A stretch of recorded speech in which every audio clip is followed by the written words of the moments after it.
عايز اتكلم في نقطة محددة قوي. يعني انا طبعا بحاول دايما اشوف المواضيع من منظور مختلف.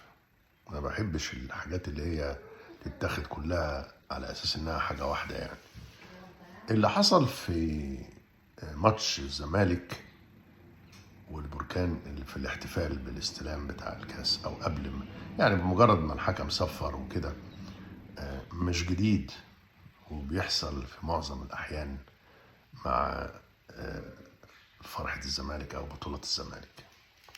وعايز أثبت لكم بعض الحقائق. يعني ارجعوا بالتاريخ وشوفوا المرات اللي حصل فيها استلام درع دوري أو استلام كاس في الإمارات أو استلام ميداليات أو استلام، هتشوفوا اللي حصل وهو متشابه مع اللي حصل الأسبوع اللي فات.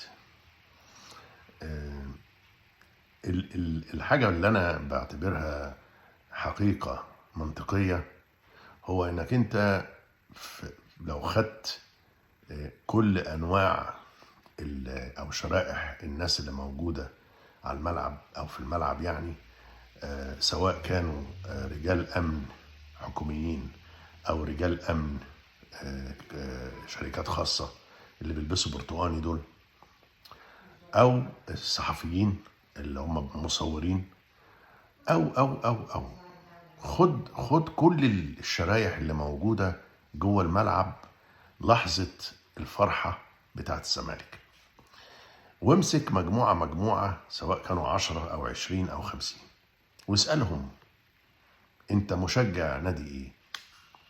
هتلاقي إن 80% أو 75% على الأقل ينتموا ويشجعوا النادي الأهلي.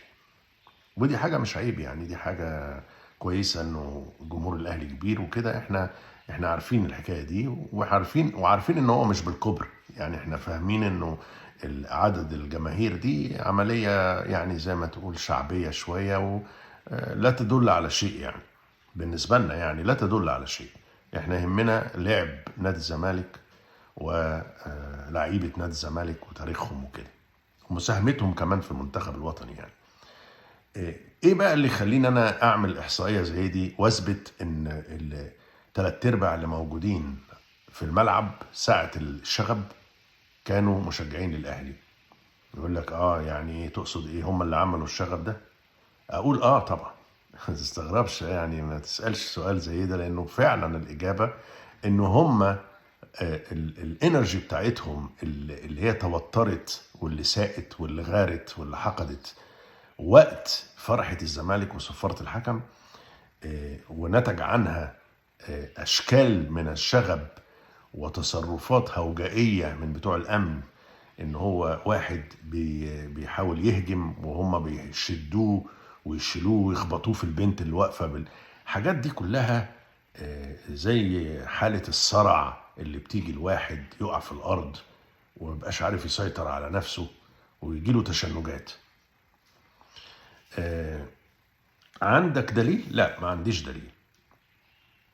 ما عنديش دليل ان كل حاجة حصلت كان سببها واحد اهلاوي متوتر او واحد اهلاوي زعلان او غيران. ما عنديش دليل.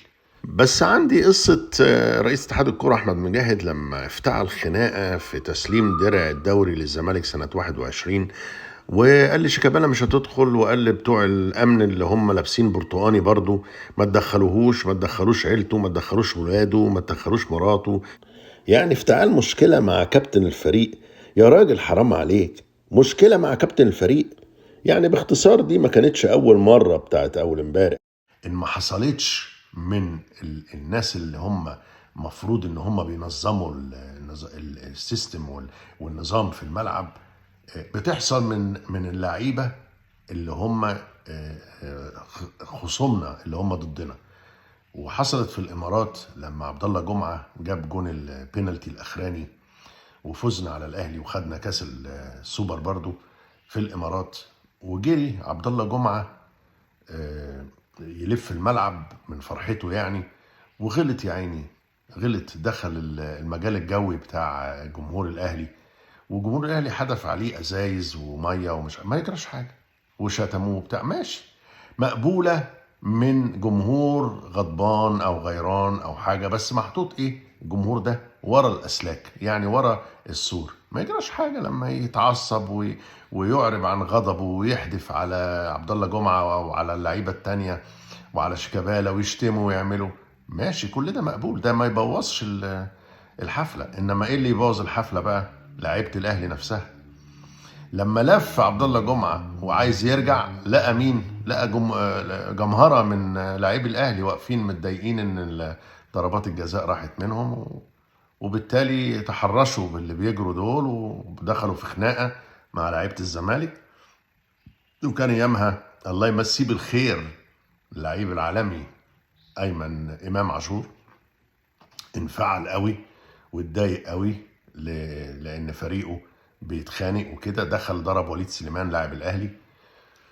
وكان شيكابالا كمان عمل المناظر اللي هي الغضب، اعلن عن الغضب وحدفوا عليه ازايز وبتاع، والاتنين خدوا عقوبات وبوظوا الفرحه. يعني في يوم برضو في تتويج زي ده حصل شغب وحصل كلام زي كده.